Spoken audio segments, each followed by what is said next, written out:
mga kadilag, at ngayon po ay kami po ay nagkakatay ulit dahil meron pong order. So narito po yung mga order mga kadilag. Isang planggana na naman ang order mga kadilag. So ang napuhunan ko mga kadilag ay bali 11,465. Tapos ang tinubo po namin ni Mama ay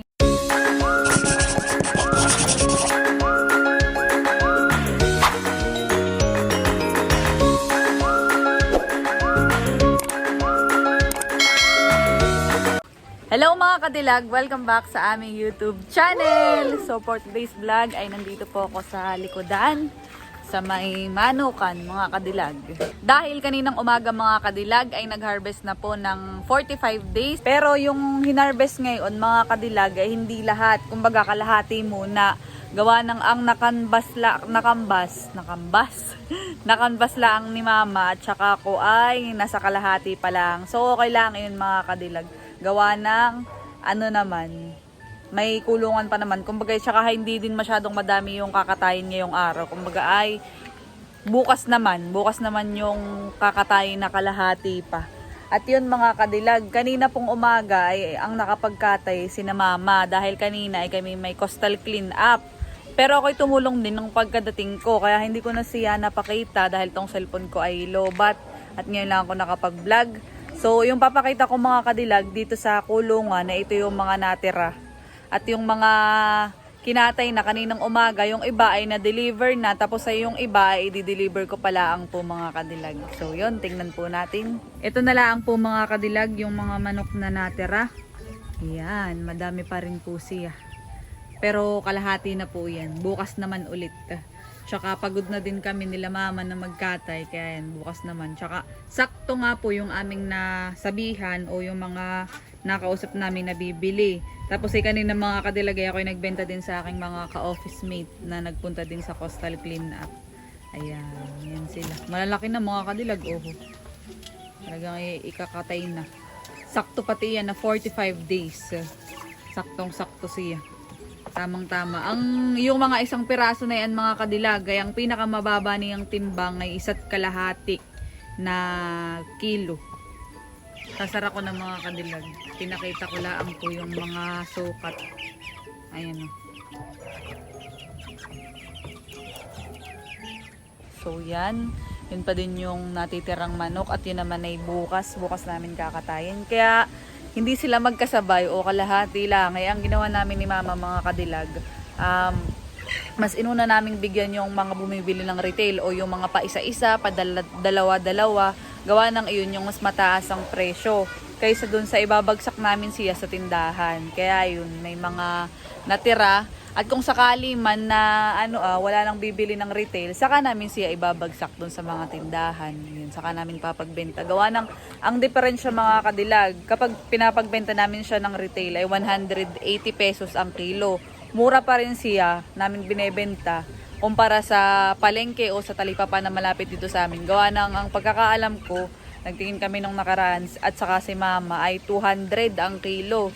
So mura sa amin ng 20 pesos. Pero kapag ibibigay namin siya sa tindahan, ay parang ang kuha sa amin nung nakaraan ay 160. Parang gustong kunin ng 160 or 165. Kaya yun, pag-iisipan muna namin kapag wala na talagang retail na bumili, saka namin ibabagsak doon. Yun mga kadilag. Ganyan ang gagawin naming technique ni Mama para mas malaki ang tubo. At saka nga pala mga kadilag, sa mga nagtatanong kung magkano ang bili namin nung nakaraan, hindi ko na kayo na-i-update dahil talagang ang namin, pasok ko. Minsan madaling araw, pa iba-ibang pasok ko mga kadilag. Kaya ang kadalasan nagpapakain dito mga kadilag sa sisiw ay si Mama. Ako ay bihira lang makapagpakain dahil nga laging may pasok. Tapos ayun nga, dahil madaling araw ang pasok ko, adi sa umaga hindi ko na siya napapakain. Tapos mga kadilag, ang minsan naman ang out ko ay gabi na. So 5 ay di napakain na ni Mama iyon mga kadilag. Kaya si Mama ay kasosyo ko dito. At yun nga pala mga kadilag, sa mga nagtatanong kung magkano ang nagastos doon sa vlog namin na iyon, sa mga sisiw, kung magkano ang sisiw.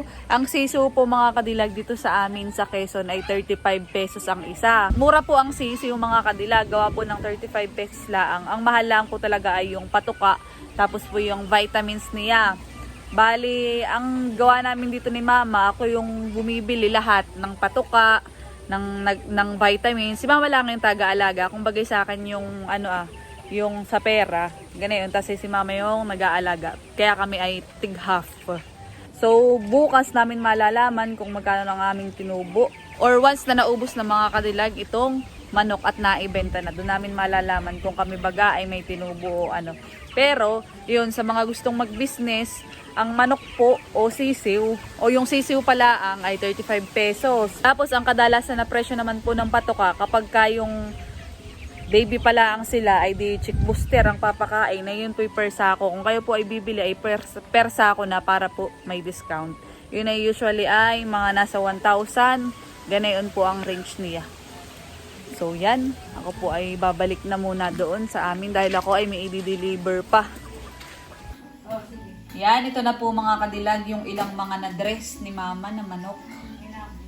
Yan yung pahinabol. Yan yung 4.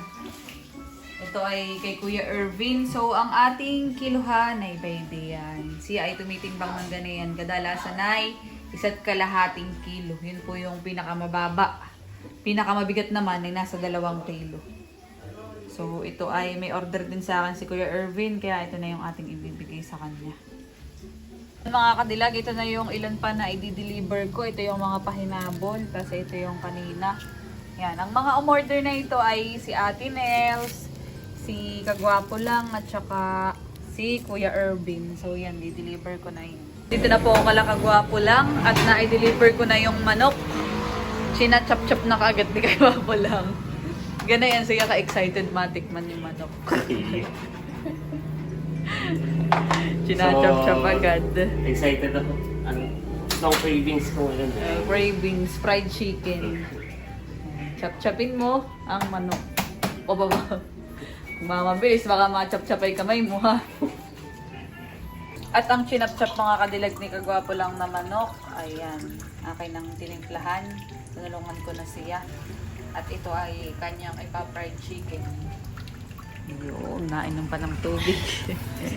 Yan naman, at parang mainit na yung ano. Ako nang maglalagay. Ako na. Ako na.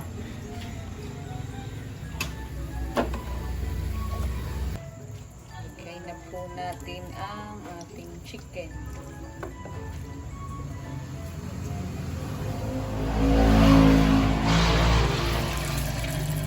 Oh, parang hindi pa masyadong mainit. Para di pa masyadong mainit, pero nilagay din yun. Mainit, nakulong.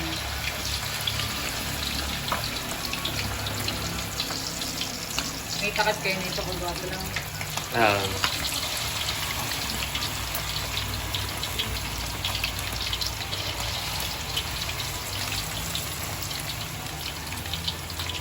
Ano kaya lasang fried ng McDo? What? Titikman po natin mga kadilag ang chicken na business ni Kadilag. Malay mo, pwede din magbenta na. Go!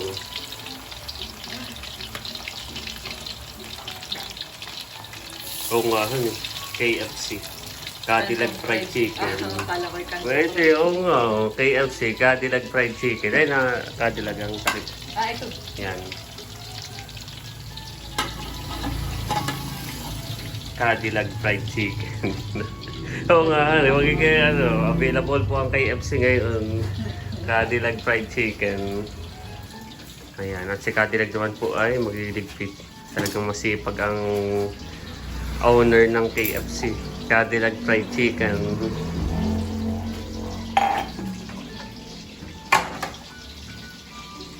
Luto na po mga kadilag ang fried chicken nila Kagwapo lang. Wow. The next day. Mga kadilag, at ngayon po ay kami po ay nagkakatay ulit dahil meron pong order. So narito po yung mga order mga kadilag. Ito po, na-dress na po namin ito nila Mama, kaya po kayo maagap ding gumising kanina. Yan, madami na naman. Isang planggana na naman ang order mga kadilag. Ay, bakit? Ang ating mga manok. So yan mga kadilag, bali po nabenta na po namin lahat ng manok at narito na po yung pinagbentahan. Tapos po ay na-compute na din po namin ni Mama kung magkano ang aming kinita, tas ay yung aking puhunan ay kung nabalik baga o ano. So, ang napuhunan ko mga kadilag ay bali 11,465. Tapos, ang tinubo po namin ni Mama ay ano po nasa 3,000 pong mahigit. So, kami po ay tig 1,500. At yan, naririto na po siya mga kadilag. Na hiwa-hiwalay ko na. Para sa susunod, syempre, bukod na yun sa puhunan, tas ay yung sa tinubo. Para mamomonitor namin. Para mamomonitor ko kung magkano yung aking tinutubo. Yung kay Mama naman po nakabahagi ay naibigay ko ng mga kadilag. So yun, sa 11,000 mahigit ay ang tinubo na yun sa halos isang buwan. Mahigit din po ang isang buwan ng 45 days sa 3,000. So yun mga kadilag, bali kami naman po ay malaki din po ang tinubo. At saka po pala mga kadilag, kami po ay may mga natira pa. Tapos po ang ginawa ni Mama, hindi na po namin pinagbenta. Kumbaga, ulam na lang po namin. Tsaka po mga kadilag, yung atay, yung paa, yung ulo ng manok, hindi na po namin sila binenta, yung iba. Tapos po yung iba ay binigay na lang po doon sa mga katulong paglilinis, ganyan, pagtatanggal nung pagdidress ng manok. Kaya yun, kung siguro yun ay kasama sa pagbebenta, ay mas malaki din po ang tinubo. Kumbaga kapag kayo po yung magbi-business, tapos ay syempre ipapagbenta din po ninyo yun, malaki po panigurado ang inyong matutubo. Gawa po ng yung pong sa atay, ay kapresyo din po yun mga kadilag kapag pagbebenta ninyo sa manok. Kapresyo din po yun. Kumbaga kakilo din po. Tapos po yung mga ulo at paa, ganyan. Yung amin naman po ay binigay dun sa mga nagde-dress. Dahil kami naman po dito sa bahay kakaunti. Kaya po si Mama ay yun. Tsaka po sila tita ay tumulong din. Tsaka po sila vlogger ay tumulong din. At tsaka yun, bilang pasasalamat nga po ay binigyan din po namin sila ng yun nga po yung mga atay. Tapos yung ilang pirasong manok na natira. So yun mga kadilag. Thank you po kay Mother na aking kasosyo. Tsaka siya po ang nag-alaga mga kadilag nung mga sisiw po namin. So simula sisiw, siya po ang nag-alaga hanggang sa paglaki. Ako po bibihira talagang makatulong doon. Gawa po ng ako ay may pasok.